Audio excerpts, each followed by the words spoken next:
other president who, in my opinion, collude with the Russian government. So what this campaign is about is winning the Democratic nomination. It is about defeating Donald Trump, the most dangerous president in American history. I know and will know and do know how to prosecute the case against Donald Trump.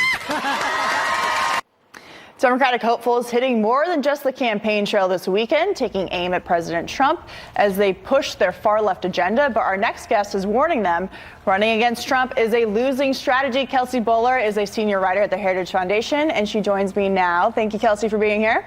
Good morning, Katie. So first of all, a lot of Democrats have made the Mueller investigation a key part of their campaign strategy so far. Where do they go now that the report is finished without further indictments against the president or his close associates? Well, despite what we know thus far about the final conclusions of the investigation, Democrats running for 2020 appear to be doubling down, which is really a bizarre strategy.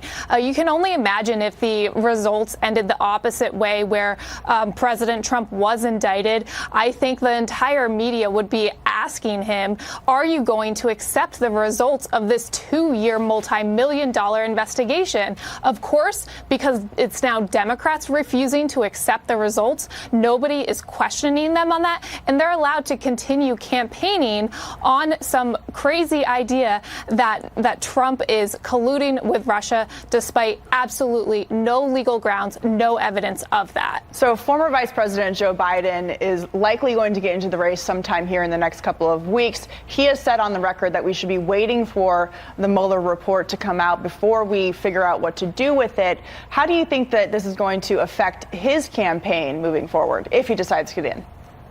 Well, I think a lot of us view Joe Biden as someone who is perhaps a little more reasonable than some of these 2020 candidates who are pivoting to the far left, calling for the Green New Deal, abolishing the Electoral College and so forth. So I think Joe Biden's reaction, I hope, will be more tempered than what we've seen from candidates like Kamala Harris, Bernie Sanders, and Beto O'Rourke this weekend. But, you know, that is to be determined.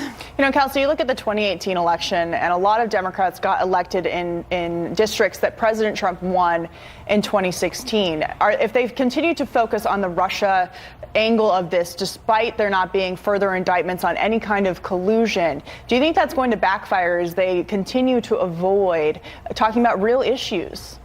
It's absolutely going to backfire, because what the American people want to know is, what policies are you fighting for that are going to improve my life, make my life better? It's very difficult. It's understandable why they're campaigning against Trump on a personal level, because the economy is doing great, because the policies, the pro-growth policies that President Trump is promoting are working for the American people. So I think this is all meant to distract, and I think it's actually part of their strategy, because they know their policies, like getting rid of private health insurance, are not popular with the American people. Mm-hmm. Well, we will see how things shift and change as 2020 continues to heat up. Kelsey, thank you so much. Thank you, Katie.